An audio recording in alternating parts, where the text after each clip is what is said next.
Gary Davis की कहानी सुनिए। Gary Davis. जीवन रंगमंच से कम नहीं। वक्त बढ़ता रहता है और किरदार भी बदलते रहते हैं।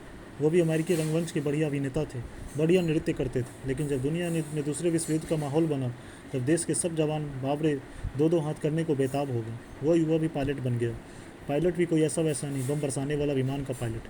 जीवन के रास्ते जाने वाले सैनिक एक एक कर दुश्मन मारेंगे, जबकि पायलट सैनिक आसमान में उड़ेगा और एक एक साथ कई कई लोगों का काम तमाम करता आगे बढ़ेगा।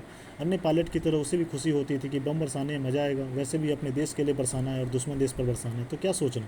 जितने दुश्मन मरेंगे अपने देश में उतना ही सम्मान बढ़ेगा, वर्दी पर उतने ही तमगे जुड़ेंगे। यूरोप के दुश्मन देशों के शहरों पर बम बरसाने का काम मिल गया। खैर, हर बार वही नहीं होता जो हम सोचते हैं। उस नौजवान पायलट के बड़े भाई भी पायलट थे। वो भी इटली पे बम बरसाने में लगे थे, लेकिन हादसा हो गया, वो शहीद हो गए। नौजवान पायलट को पहले तो भाई की मौत पर बहुत गुस्सा आया, लेकिन खुद की करनी पर ध्यान गया तो मन पछतावे से भर गया। किसी ने भाई को शहीद कर दिया, लेकिन मैं भी तो वही कर रहा हूँ। न जाने कितने भाइयों को मार रहा हूँ, बच्चों का नाथ बना रहा हूँ, बुजुर्गों को बेसहारा कर रहा हूँ। मैं आसमान से घर बरपाते हुए नहीं सोच रहा हूँ कि जिन पर बम गिरा रहा हूँ उनका क्या होगा, उनके परिजनों का क्या होगा। धिक्कार है ऐसे युद्ध पर। इंसान ही इंसान का कत्ल कर रहा है, क्यों कर रहा है। क्या कुछ ऐसा हो सकता है कि युद्ध की ज़रूरत नहीं पैदा हो। आज तो सब अपने अपने नागरिक की सुविधा देने और बचाने में लगे, जबकि दूसरे देश के नागरिकों को कीड़े मकोड़े समान समझ रहे हैं। यह भी समझ नहीं है कि आज जो दोस्त दुश्मन है वो कभी दोस्त है और शायद आगे भी कभी प्रगाढ़ दोस्त हो जाएगा। तो फिर युद्ध का पागलपन क्यों। भाई को मारने वाले अगर हथियार है तो मैं भी हथियार हूँ। तभी जापान के 2 शहरों पर परमाणु बम से तबाही मची, दुनिया हल गई। उस नौजवान पायलट ने तय कर लिया, देशों का कोई मतलब नहीं, देशों की नागरिकता से कोई मतलब नहीं। और वह दिन आया 25 मई 1948, जब 26 वर्षीय नौजवान पूर्व पायलट गैरी डेविस पेरिस में स्थित अमेरिकी दूतावास पहुंचा और अपनी अमेरिकी नागरिकता का त्याग कर दिया। दुनिया चकित थी। डेविस ने प्रेस के लिए बयान जारी किया, एक अंतर्राष्ट्रीय सरकार के अभाव में हमारी दुनिया राजनीतिक रूप में कोरी नग्न अराजकता है और अराजकता है।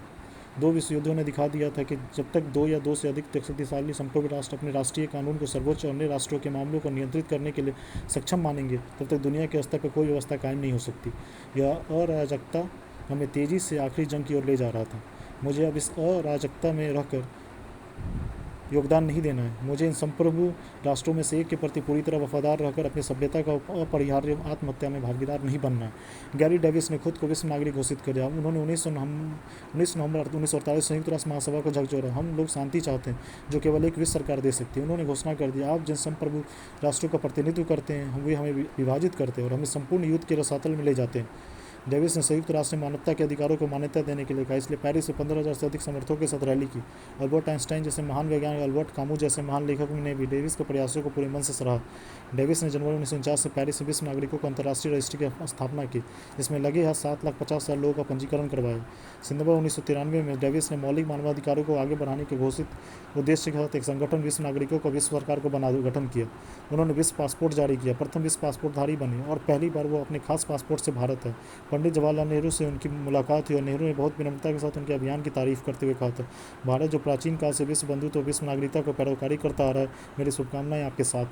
बहुत ही इंपॉर्टेंट न्यूज़ है, बहुत इंपॉर्टेंट आर्टिकल है, हिंदुस्तान में आया है। आप इसे ज़रूर सुने। प्रस्तुति ज्ञानेश उपाध्याय की तरफ से है और इसे ज़रूर सीखने की कोशिश करें, बहुत इंपॉर्टेंट है।